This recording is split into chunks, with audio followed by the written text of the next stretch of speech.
Coming up, the New York Football Giants continue to add to their roster in free agency. Are the depth decisions at wide receiver, at cornerback slash safety, and even inside of the QB room, the types that will get Giants fans excited? We ask Andy coming up next.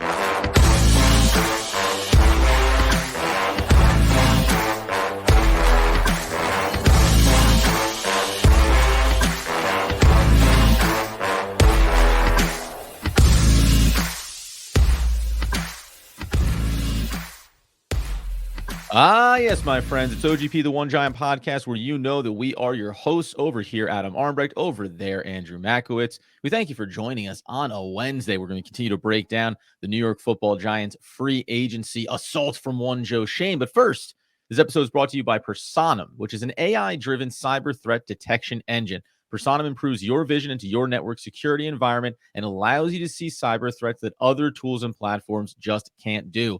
Personam is always vigilant, always learning. Check out Personam today. And today, Andy, we go ahead and look at the Giants after making some of their big splashes. We know we're going to get into those as the offseason unfolds and as we work our way towards training camp.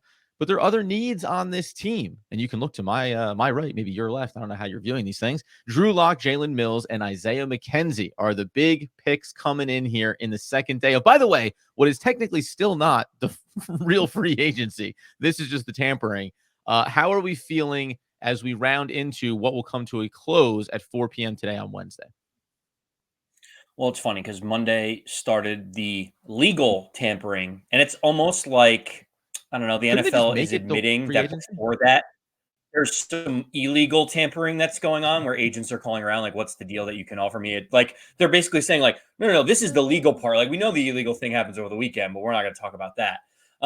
It is interesting to see day one how many of the big names go. And the NFL has gotten free agency right. You look at Major League Baseball, it's like some of the biggest names like Blake Snell and others are still not signed towards towards spring training. It's like, Mm-hmm. when does free agency start for baseball? When are these players getting signed? They show up like a week before the games start. The NFL has it right. Like, they have a legal tampering period, which they make it seem kind of noteworthy and outrageous, and all of the big names start flying off the board within a 24 to 48 hour period. You can see by day two, you start seeing the tier two free agents or some low tier one guys who didn't get the deal they wanted on day one, looking around saying who still needs help at wide receiver or quarterback, etc.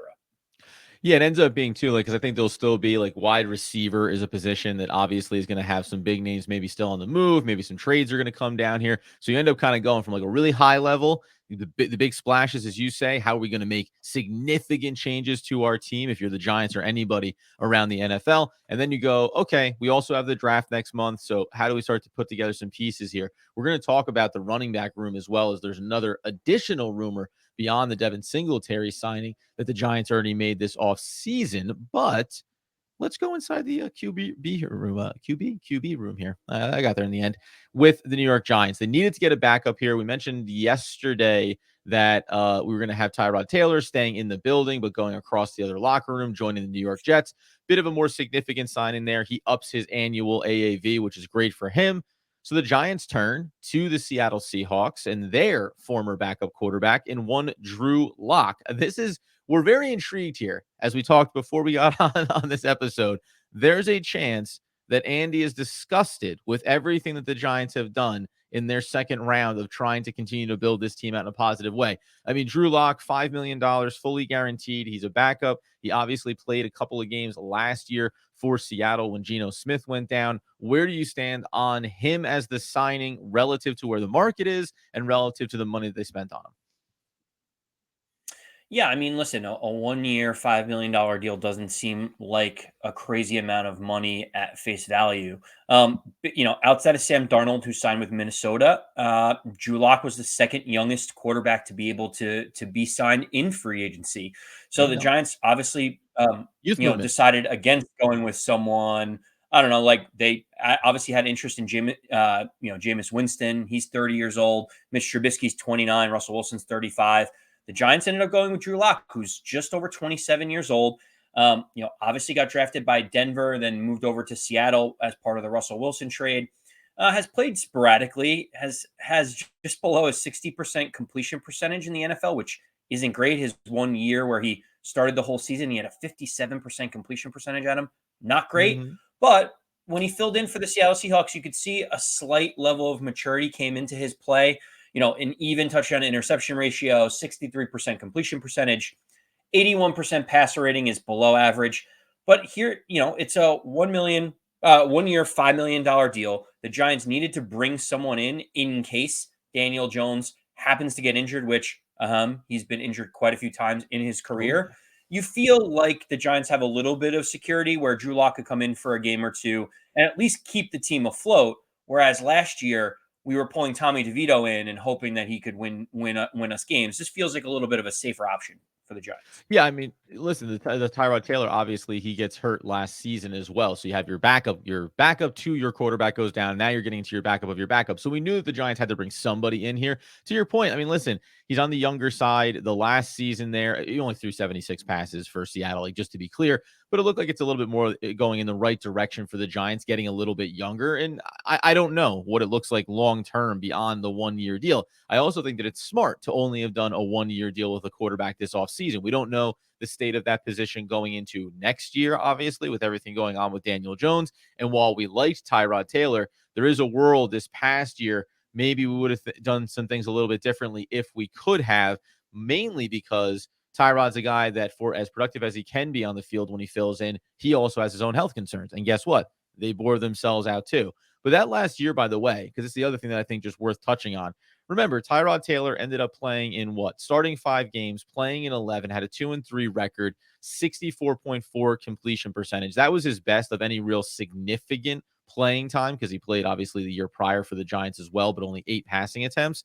That's the best completion percentage he's had on a big sample size, going all the way back to, wouldn't you know it, his Buffalo days in 2017, which is a year prior to Joe Schoen getting in there as the assistant GM, and Brian Dable coming in after his time at Alabama. I do like the idea of like having this player in position in Drew Lock that we're not going to overstate it. There's some pedigree there, right? When he came out of college, it was, could he get into the first round as a draft prospect? He doesn't, but I don't mind having a little bump here, right? We don't know for sure what's going to happen with Daniel Jones. Is he going to get through training camp healthy? Is he going to get over that injury bug, at least in the short term for Big Blue? If I need a guy to step in, I can think of better options. Let's be clear. Like Mariota went to the Commanders as well, but I can think of far worse options. And I like the idea, the same way that Tommy DeVito was brought in when they needed him.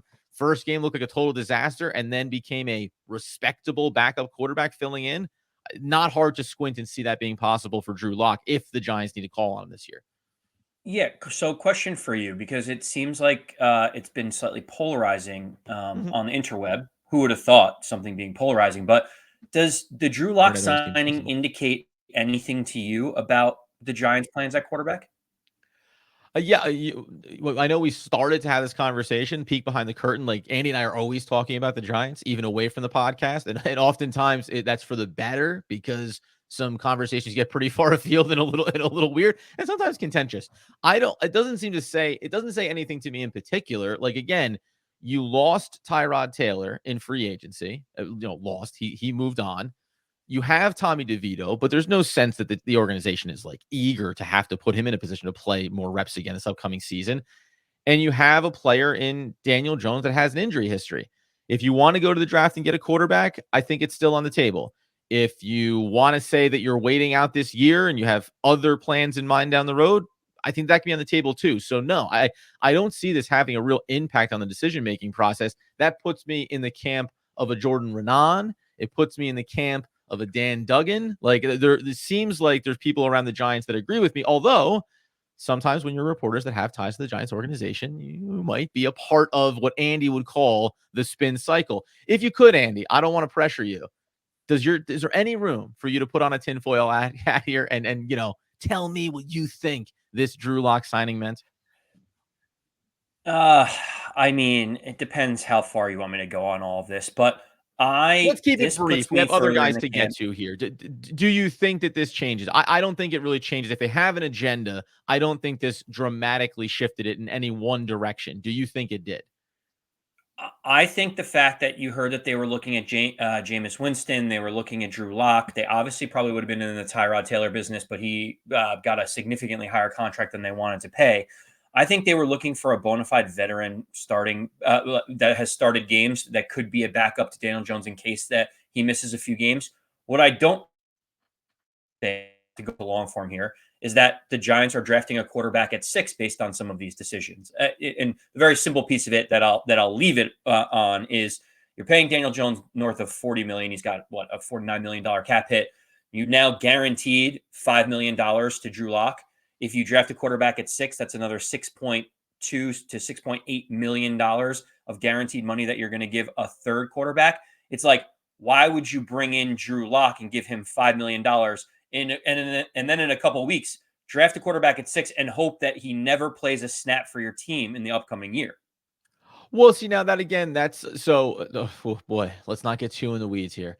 Um, so I understand where you're coming from, but one, we all acknowledge that the signing of excuse me, the contract for Daniel Jones was a mistake, right? So now you can't allow the fact that you're paying Daniel Jones a big chunk of money to impact your decisions about how you want to construct your team. So yeah, it'd be a lot, right? 47 million plus another 5 plus another 6. So we're paying, upwards, getting close to $60 million at the QB spot. And this is the group that we have. Obviously, it's going to be a bad optic, as they say.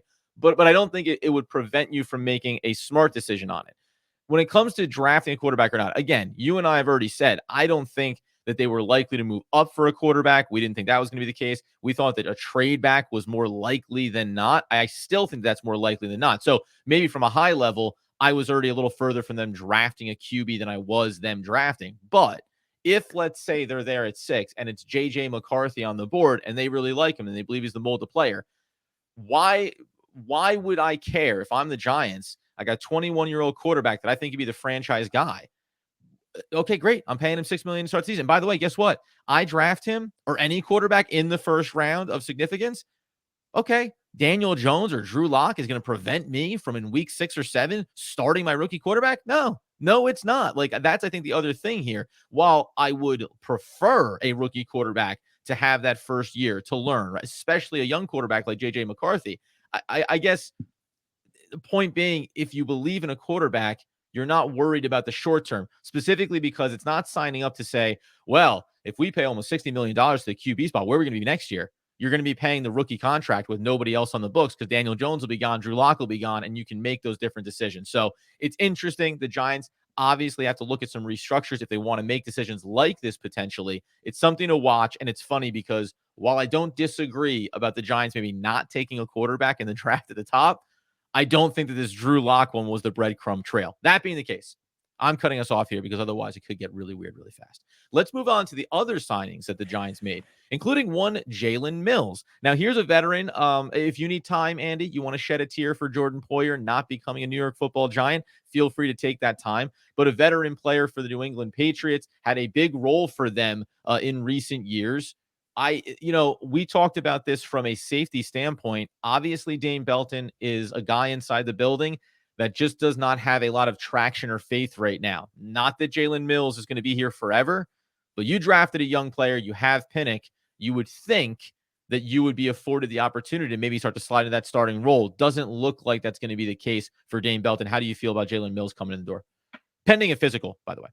Yeah, well, I think Jalen Mills is an interesting player for the Giants to bring into the mix. He recently switched over from cornerback to safety. He's kind of the jack of all trades in the secondary. Yep. Bobby Skinner from Talking Giants put a good breakdown of like his snap percentages at each of his respective spots. Some was nickel corner, some was free safety. He basically played all over the field, and I think this is the type of move that allows Shane Bowen and the defense to have more flexibility. I kind of look at him as a replacement for Darnay Holmes more than I actually look at it as him as a replacement for Xavier McKinney. I think there's going to be circumstances where Pinnock, Belton, and maybe Jalen Mills are all on the field at the same time, depending on what they want to do up front with the pass rush. So Mm-hmm. for me, I think it provides a little bit of flexibility in the secondary. He's a guy that can kind of fill in here or there. I think he's a good addition that helps a little bit everywhere, but not a lot in one particular place. Okay, so let's talk about Isaiah McKenzie here too, and then and then we'll get to what I think what I think is the crux of these signings for Andrew Macko. It's a bit of a problem for him. Isaiah McKenzie, and I agree with you on Mills. It's a let's bring in an experienced band-aid because we've had other players that were young that were a part of this organization that have not panned out for us. We need to have some stability there and maybe some versatility as well. Speaking of versatility, Isaiah McKenzie. Andy said he wanted players with ties to the Buffalo Bills. Well, that's what you got. Even though he spent his last year with the Indianapolis Colts, he'll come over. He is a small receiver, which I think is the first problem Andy has with him, but he also has kick return, punt return in his background. I think he's a little bit of a versatile security blanket around Wan'Dale Robinson, around some of that receiving core. This isn't a sexy signing, but you needed to improve it. And you go look at this receiving core effectively. When you think about production last year or lack thereof, it's Darius Slayton, it's Wan'Dale Robinson, it's obviously Jalen Hyatt in year number 2. And then you're looking at replacing and restructuring some of these commodities. No Paris Campbell here. Isaiah Hodgins was an absolute no-show this past season. So you needed to bring in some different bodies. And this is obviously just the guy that has some familiarity and then some versatility as well. Yeah, I'm curious to see what the plan is with Isaiah McKenzie because he does have special teams ability, obviously kick return, punt return. We just announced the re-signing of Gunnar Olszewski, who is another guy that is a very specific utility in terms of his punt return, kick return specialties.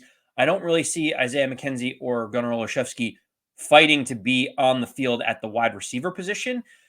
I think where I sit on this one is I'm fine if we didn't guarantee a bunch of money to Isaiah McKenzie and we're saying, hey, there's going to be a competition as we get to training camp. Who's going to win the punt return, kick return situation? We kind of lost that when Jamison Crowder got cut in at the end of final cut downs for the Giants last year. So I'm okay with one of those players on the roster. What I'm trying to wrap my head around is how do both make the roster? Well, okay, maybe they won't both make the roster here, but and then what an odd spot to get in the weeds. So you only want to have the one guy that can handle the return duties and nobody else on the roster capable of it. Because we did that last year. Like you remember, they didn't keep Jamison Crowder around. Then they said, Eric Gray, you've never done this before. You're a rookie. Why don't you go try to do it? So it took us till halfway through the season to go get Gunner and to actually fix that problem. Like why? I mean, what is the harm with having the extra body that's capable of doing it? And oh, by the way, while I agree with, like, I don't think in the pecking order that we're going to be talking about Isaiah McKenzie, hey, breakout star catching 3 balls a week. Need I remind you, though, that in 2022 with the Buffalo Bills, he caught 42 passes on 65 targets for 423 yards and 4 touchdowns. Like, it's not like this guy is incapable of being productive inside of that wide receiver role specifically and away from the return game. And he also has like a little bit, while it's marginal, he averages about 10 carries per season out of the running back room, but out of the wide receiver, jet sweeps. Think about the Wan'Dale Robinson role. Like that's what this looks like to me. It's a redundancy for the type of mold of player that you like. He'll give you a little bit of depth. Maybe you end up needing to call him in for a couple plays offensively here and there. And then he also has special teams value. This is where so before we even get into the running back discussion that's also flying around right now that we'll use to close out, what is your problem with the 3 signings that the New York Giants made here? Because each and every one of them, they're just depth. They're low-cost depth pieces to improve the roster. But it seems to be like, were you wanting another big name, or do you just not appreciate the type of depth players that they went out and signed? Well, so here's my thing. There is an elephant in the room right now, and the elephant in the room is the Giants desperately need a better wide receiver. They need a wide receiver. They need a number 1 wide receiver. They might even need a number 2 wide receiver. We know people like Wan'Dale Robinson. We think Jalen Hyatt's going to emerge, but he couldn't keep himself on the field, last season, even with the same head coach, the same offensive coordinator that he had, for this upcoming season. I'm just trying to figure out what this wide receiver room is going to look like. You have Isaiah Hodgins as a restricted free agent. We know Paris Campbell didn't work out. We know Sterling Shepard is going to be retired and no longer here. I understand you need to fill out the back end of the roster, but I feel uninspired by what we have done in the second round of free agency. And I just wish that the depth pieces had more upside than say a Jalen Mills or Isaiah McKenzie. To me, I'm just kind of like, okay, well, what's next? And if if the Drew Lock signing doesn't signify that the Giants are not drafting a quarterback at 6, the Isaiah McKenzie signing shows this is what they're looking at in the free agent wide receiver room. That should tell you that the Giants are looking at a wide receiver at 6. Like, I just think all of these signings are pointing directly at the Giants need a playmaker. Everyone knows it. It's not the quarterback position, it's the wide receiver position.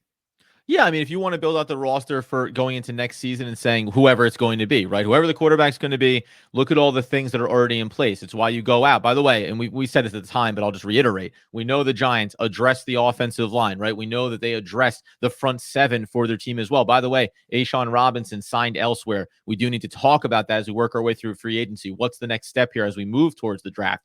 But the Giants went in the trenches with their big money, right? We want to make this team better where it matters most at the point of attack, something that is obvious and easy for NFL teams to know, but the Giants seem to fail to understand for several years. So, you did that first. Now these are depth pieces. And I'll tell you, Jalen Mills, listen, you could have done a dozen different things here, and I would have been, just as happy with it. Jalen Mills feels like a guy maybe far from having a significant role when it comes to this team going into the regular season. Isaiah McKenzie, again, maybe I think there's a little bit more value there, but I think almost to your point, if all these moves indicate one thing or the other, and we know the Giants need a playmaker, then I'm even more satisfied with signing Isaiah McKenzie, because it means that you're going to go get a Dunze at 6 overall in the draft, or maybe Neighbors falls there, right? Whatever it ends up being, you project this team to pick up that weapon inside of the draft, and then you look at this room. Now, you made an interesting point there about is Wan'Dale Robinson a legit number 2? Where is Darius Slayton going to fall into this pecking order? That's something to discuss, right? And I think it makes it critical about which player they go get in the draft and how it impacts this wide receiver room. Was there somebody, wide receiver specific, that you think they should have been pursuing here in free agency, given we understand there's a cost associated with going after this premium position? Was it the Gabe Davis that signed for average AAV of $13 million with Jacksonville? You have some other ones like Duvernay, you have Devontae Parker. I'm just running through the signings that have come off the board here already. Is there a name out there right now where you're like, oh, that's the guy that you should have been going to get? Did you want them to splash big and say, fine, T. Higgins, let's go make this move? We're going all in right now because Daniel Jones is going to step back on the field week 1, and I'm Joe Schoen, and I'm going to prove that paying him was the right decision to make. No. So Adam, as you were talking, you clearly are scratching a little bit of a wound that I have, and you just want me to let it out. So I'm going to give you why this is all uninspiring to me.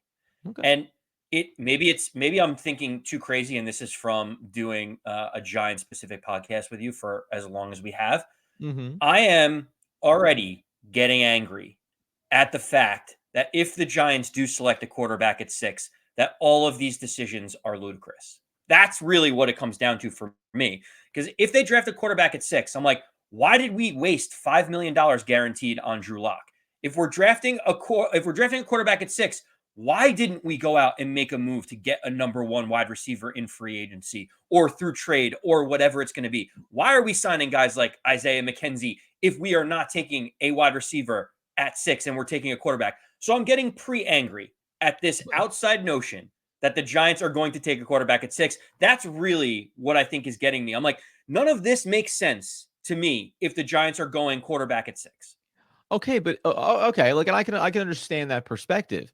But if the Giants are going quarterback at 6, and I don't know if they are or not, remains to be seen. And I could tinfoil hat this and say, you believe in smoke and mirrors and don't believe anything that's coming out and whatever. So then I'd say, well, they're making moves in the offseason to throw you off the scent that they are going for the quarterback at 6 overall. And maybe that's what is preemptively making Andy so concerned here heading towards the draft. But if you are going for the quarterback, and you have Daniel Jones on the books, and you do plan on moving on from him after this offseason, and you have this looming injury clause inside of his contract that kicks in more money were he to go down, maybe that's what this is about. It's about how do we structure ourselves in a place where if we took a rookie quarterback and we don't want to put him into the fire immediately, but we don't want to risk putting Daniel Jones out there, Drew Lock, you're going to get reps this year. You're going to be the starting quarterback potentially as we come out of training camp. And Daniel Jones, you're going to be a glorified clip holder, which, by the way, I can go down my own tinfoil hat path here and say that on a post-June 1 trade, the Giants can take an $11 million dead cap hit and clear $36 million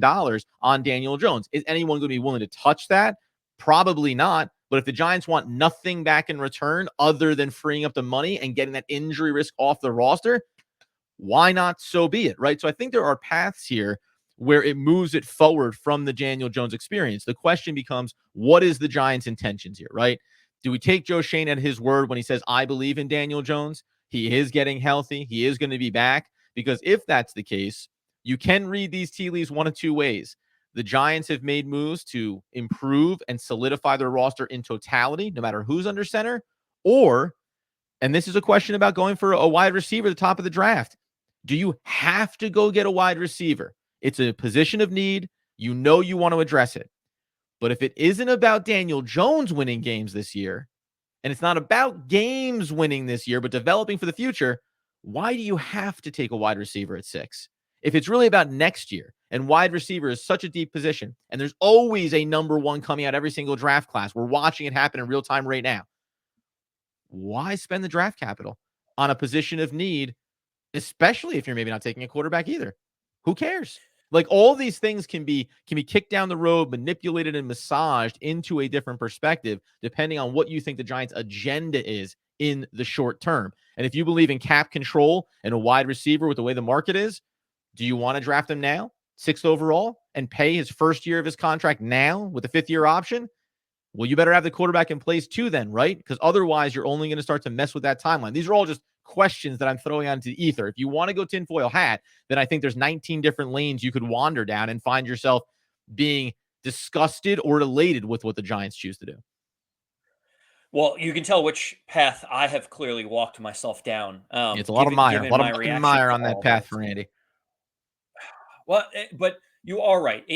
There are certain things. I guess I'm just picturing a world where they announced JJ McCarthy at 6. I feel uninspired by the pick, and then I wonder to myself, Drew Lock becomes the 3rd-string quarterback, and we just gave the guy $5 million. Like, couldn't we have just pulled Tommy DeVito in for the league minimum to be the backup? Like, to me, like, we're talking about allocation of funds. Like, that $5 million maybe could have upgraded Jalen Mills to someone else, or Isaiah McKenzie to a wide receiver 3. Like, that's where my head goes on this. And like, I think my preference is for the Giants to not draft a quarterback this year and wait until the lion's share of Daniel Jones' contract is off of the books, so that you're not wasting a year of rookie cost control quarterback play this season.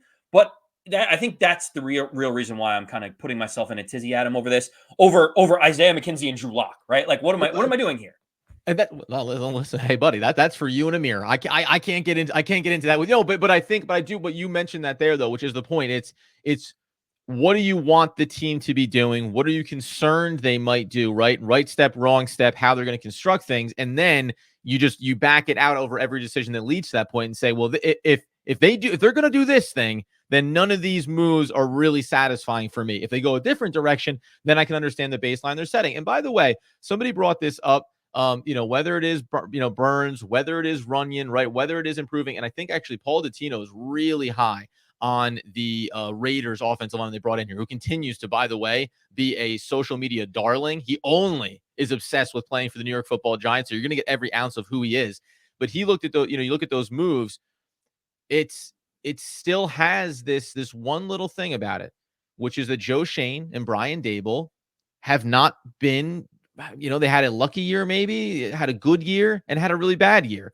We're still in the weeds on whether or not Joe Schoen is truly one of the better GMs in the league. And it's all going to come to fruition, right? You make the trade for Brian Burns. We love it. Pairing with Thibodeau, it's all going to be great, assuming that it's all great, right? So we are still a little bit on the weeds on that, especially when everything you talk about goes through this filter of, now just remember, he chose to give Daniel Jones a 4-year, $160 million contract. We're waiting to get out from underneath it, right? This is the same GM that maybe made one of the bigger missteps in recent memory for the Giants. Now we're hoping he's making one of the better steps in some of these free agent signings. Before we get out the door here, so we're going to continue to cover this here. If anything breaks today on Wednesday, it doesn't seem like the Giants are going to be in the big mix here, but it becomes interesting. I'll make one final note that Andy said kicking Drew Lock if the Giants draft the quarterback down to the 3rd QB. We don't know that for sure. We don't know where Daniel Jones ends up in the pecking order of this team coming into the season. The running back room. Let's close out on that real quick. Just because they brought in Singletary, now there's some speculation. A.J. Dillon is out there. Ian Rappaport said it's among the top 3 teams, including the Dallas Cowboys, who only want to spend about $1.5 million on a running back, that are interested in A.J. Dillon. We can tie it back to Joe Schoen, by the way. He spent some draft capital. Eric Gray, obviously, last year. You also had you'll remember his name now because he's on the practice squad and maybe he's going to get a chance this year. Left the team, came back again out of Florida State. Sean Corbin, Gary Thank Brightwell, you. take your pick. Yeah, and Brightwell was already here, a holdover too. When you hear AJ Dillon, I like the idea of that. You know, it gives you a little bit of a balance. That's gonna be like kind of a power, because I think that mostly Singletary is still power first and finesse second, even though he's a complete back for you. Dillon is full power, all gas, no brakes. Do you like the idea of bringing? Because this one, if you want me to get a little bit worked up, I'm like, well, you signed Singletary. You just drafted Eric Gray a year ago, and you have the draft coming up. Like, we could probably not do this. Like, we don't need to have speculation about adding another running back into this room, because if you do, I'm immediately looking at Eric Gray and going, so we'll just go ahead and chalk that up for a miss then for Joe Schoen. Yeah, I am out on the idea of AJ Dillon. Maybe I'm just out on all the things that I'm hearing lately, but I'm out on this one, and there's a main reason why. And walk with me down this path. Okay. 2020, yeah. AJ Dillon as a rookie, 5.3 yards per carry. Pretty good. Actually excellent. 2021 got more carries, 4.3 yards per carry. Okay, you're averaging more than 4 yards a carry. That's still pretty good. 2022, about the same amount of carries, 186, 187 the previous year, 4.1 yards per carry. And then last season, around the same amount of carries, 3.4 yards per carry. Literally, AJ Dillon has had his yards per carry go down every single season since he's been in the league. Like, that's right. I don't like the trend. I don't want to sign a veteran that is trending downward. Like, to me, I would rather go into the draft and select a guy, if you don't believe Eric Gray can be a complement to Devin Singletary, or spend little to no money on another veteran to bring someone in.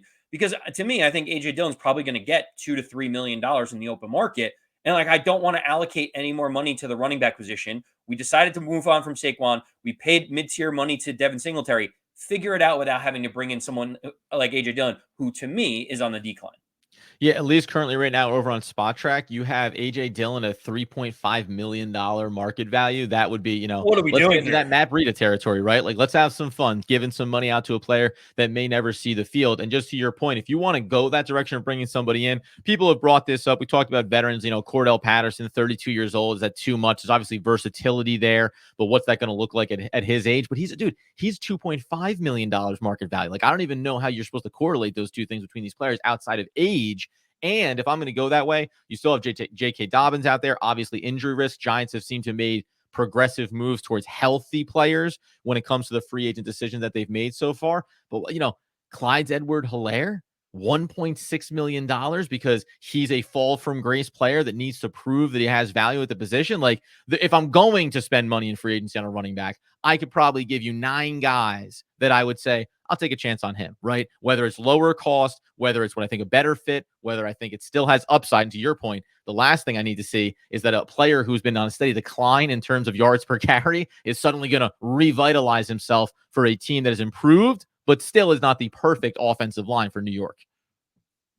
Give me someone like Jerick McKinnon, who's a veteran and who can catch balls out of the backfield. His projected salary is $2.2 million. So if you're telling me that he's going to spend money and it's going to be more than the veteran minimum, give me someone that gets me more excited than a guy that literally has declined in his performance year over year. So, Adam, maybe I'm just uninspired by all of these names, and I can't wait to get to the draft because that's where I think the Giant fans are going to be most excited.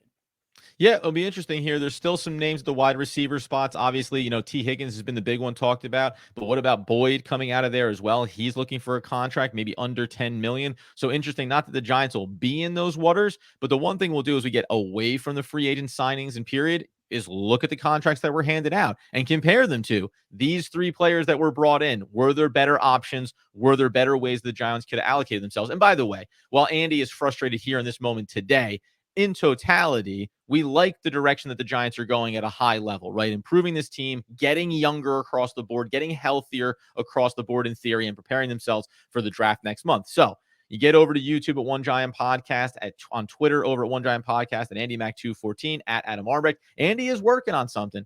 he's got something special coming up. OneGiantPodcast.com. You're going to want to be over there in the coming days because this guy, or maybe weeks, this guy's got the wheels are turning. To say, at the very least, you may not like where the car is going, but Andy is full gas, raging down the road to a destination unknown. Be sure to be a part of it. We appreciate everybody over the course of free agency that's been in supporting us along the way. And until next time, as Andrew Makowitz would want, need, and nay, demand that people know.